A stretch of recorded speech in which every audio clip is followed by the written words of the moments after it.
Muy buenos días, muy buenas noches, amados hermanos. Que el Señor los bendiga grandemente. Les habla el arzobispo Spencer Garnica de la Iglesia Episcopal Anglicana de rito tradicional. Jesús, mi liberador, con personería jurídica especial. Le damos la gloria y la honra a Dios por todos ustedes y por los hermanos que día tras día escuchan las reflexiones y comparten dando like. Asimismo les pido que se haga con esta reflexión hoy. Un abrazo para todos ustedes. Hoy quiero hablarles sobre la iglesia militante de Cristo. La iglesia militante de Cristo. Y para esto voy a basarme en Efesios, el capítulo 6, verso 10 al verso 13. 10, 13. Para la gloria de Dios. Dice la palabra del Señor, hablando el apóstol Pablo: por lo demás, hermanos míos, fortaleceos en el Señor y en el poder de su fuerza. Vestíos de toda la armadura de Dios, para que podáis estar firmes contra las acechanzas del diablo. Porque no tenemos lucha contra sangre y carne, sino contra principados, contra potestades, contra los gobernadores de las tinieblas de este siglo, contra huestes espirituales de maldad en las regiones celestes. Por tanto, tomad toda la armadura de Dios, y para podéis resistir en el día malo, y habiendo acabado todo, estar firmes. Palabra de Dios, gloria a ti, Señor Jesús.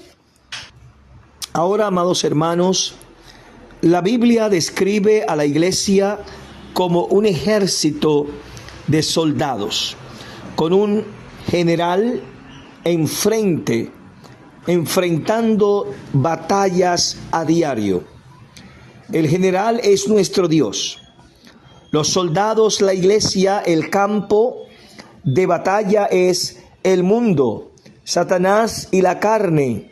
Cada día enfrentamos como cristianos problemas que amenazan con desanimarnos y destruirnos, pero recuerda que Dios nos dice que como buenos soldados debemos enfrentar cada problema y conquistar la victoria en Cristo Jesús. Somos entonces, hermanos, nosotros somos, y escúchenme bien, nosotros somos los que estamos llamados a hacer la voluntad de Dios. ¿Cuál está la voluntad de Dios? ¿Cuál es esta voluntad de Dios? Que Cristo Jesús sea el propósito de nuestra vida y anunciar la buena nueva, que Dios dio a su único Hijo para salvarnos. Y si bien es difícil, no que hay preocuparnos, ya que Dios nos prometió su compañía y ayuda para este trabajo. ¿Recuerdan ustedes? Dios pide a sus hijos que seamos soldados valientes para conquistar las promesas y que en su nombre seamos conquistadores de todo lo que nos propongamos, amados hermanos. Quiero que miremos un poquito lo siguiente y entendamos que Dios nos dice en su palabra, y qué dice Dios sobre la iglesia militante en su palabra, la iglesia militante de Cristo. Pero la pregunta surge: ¿qué significa militancia en la Biblia? Yo le diré esto: la palabra militancia, hermanos míos, es la conducta o actitud de aquel que se esfuerza por defender una causa. Una causa puede desarrollarse a través de un partido político, de una organización no gubernamental, o incluso, mis queridos hermanos, desde lo individual. Ahora es interesante saber esto, pero pensándolo, creo que hay otra pregunta que yo haría en esta hora a ustedes. ¿Qué es la iglesia militante de Cristo? ¿Qué es? Es aquella que está integrada, mis queridos hermanos, por todos los fieles que aún viven en el mundo, llámese así, porque sus miembros deben aún sostener una dura y continua lucha, batalla contra los terribles enemigos espirituales de este mundo, demonios, carne.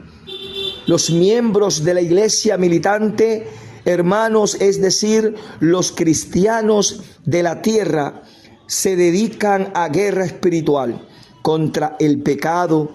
¿Para qué? Para que cuando mueran puedan entrar estos hermanos al cielo, porque después de nosotros pelear, predicar, luchar, estos se salvan y tienen la oportunidad de entrar al reino de los cielos. Pero quiero finalizar mi capítulo de reflexión con una tercera cosa importante. ¿Cuáles son esas características de la iglesia militante de Cristo? ¿Cuáles son? Primero, es la iglesia que marcha en la tierra, la iglesia combatiente de nuestro tiempo. Ella se describe también en las Escrituras como un ejército y escuadrón. Alabado sea Dios.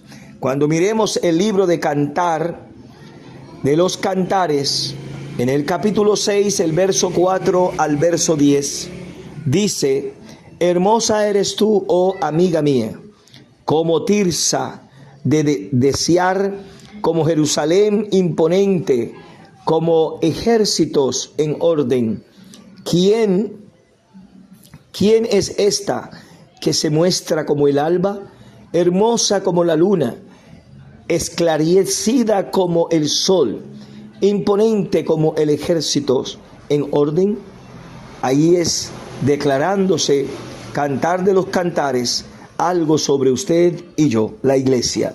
Pero en Apocalipsis, el capítulo 19, el verso 1 al 14 nos dice: vi el cielo abierto y apareció un caballo blanco. El que lo montaba se llamaba Fiel y Verdadero, porque con rectitud gobernaba y hacía la guerra. Lo seguían los ejércitos del cielo, vestidos de lino fino, blanco y limpio, y montados en caballos blancos. ¿Qué más queremos entender al respecto? Ahora hay un llamado, hay una vocación, es la guerra. Su llamado y su vocación, hermano, es la guerra. Primera Timoteo 1:18 nos dice claro el apóstol Pablo: Timoteo, hijo mío, te doy este encargo para que pelees la buena batalla con fe y buena conciencia, conforme a la palabra proféticas pronunciadas anteriormente sobre ti. Finalmente, hermanos, Primera Timoteo 1:18, acabamos de escuchar lo que nos dice. Segunda Corintios 10, verso 3 al 4. Es cierto que somos humanos, pero no luchamos como los hombres de este mundo. Las armas que usamos no son las del mundo, sino que son poder de Dios capaz de destruir fortalezas y así destruirnos las acusaciones. ¿Cuáles son? Hermanos, Dios nos dejó el ayuno, la oración, la palabra, la vigilia, la meditación. Hermanos, esas armas puedan destruir cualquier cosa. Y eso es concedido a cada uno de nosotros, llamado Iglesia de Cristo. Somos la iglesia militante de Cristo. Yo los invito a luchar y a enfrentar las cosas como deben ser, sin miedo, hermanos, sin miedo. Pero me gustaría seguir con este punto para mañana. Vamos a hablar un poquito sobre su lucha es solo por la fe y por la palabra de Dios. Que el Señor me los bendiga. Un abrazo fuerte para cada uno. Paz y bien. Gracias, Señor. Gracias, Jesús, por tu misericordia. Oh, bendito eres, Señor. Gracias por escucharme, Señor.